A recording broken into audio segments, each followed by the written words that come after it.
All right, to hear almost everyone tell, including the President of the United States today, the longer this shutdown drags on, the worse it is for everybody. Small businesses, he says, are losing out on $1 billion a month of loans from the SBA because it is shut down.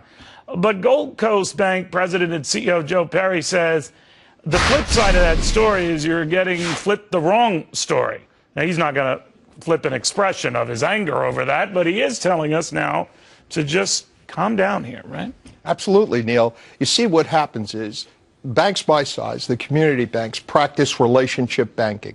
We look for relationships. We try to help relationships. We're very consultative. We have our leadership, our senior managers involved. I get involved in loans. So more so than you would if you didn't have a shutdown? Absolutely. Because so that $1 billion worth of lending that stops with the SBA, do you pick up some of the slack? Yeah, we pick up some of that slack and help facilitate and act as bridge loans until the SBA loans can pick up. And we work with a lot of groups. We're working with a 50-member aerospace manufacturing group. And we step in like we did when we had Sandy, was the same thing. We set up special loan applications. We send our people down to give advice to these businesses, because you have to realize many of these small businesses are living like individuals do, paycheck to paycheck. But are you afraid in picking up the slack or trying to help folks out? And again, you have a big heart here, but you also have to make some money. I mean, do you lend to those who are risky?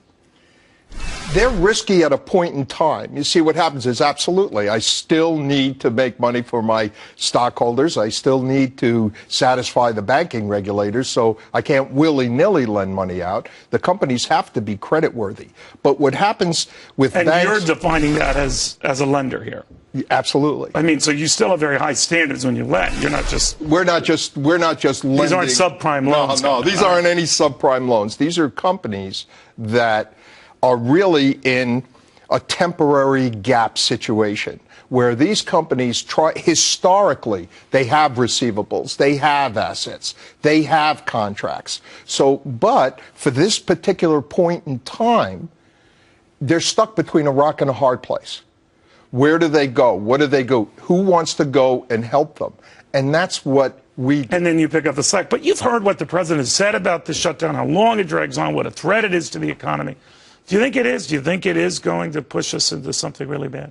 I think the longer it goes on, it could, because what people do not realize, and I was sitting with this manufacturing, I had 50 manufacturers, and they were saying that even if this goes on for a week, you have to realize there's a multiplier effect. It goes from contractor to subcontractor to subcontractor, so that by the time the government starts up again, it's been over a month to 2 months before the pipeline gets fed with the contracts that are stopped.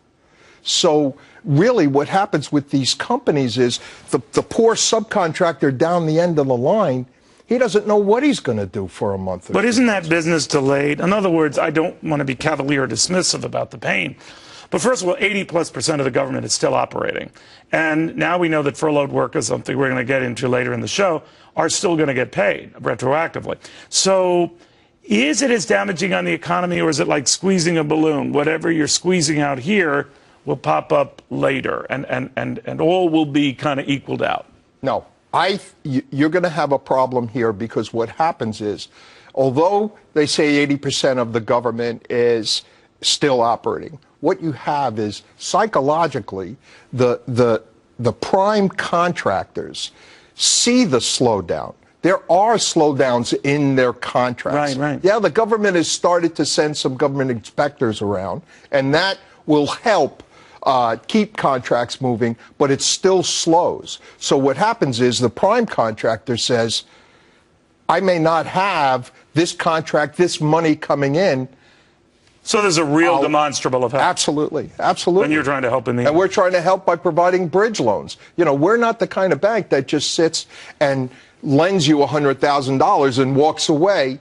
It's all about relationship and leadership of the bank. And unfortunately, it's leadership that we're not getting out of Washington. That is an understatement, Joseph. Thank you very much. Great seeing you.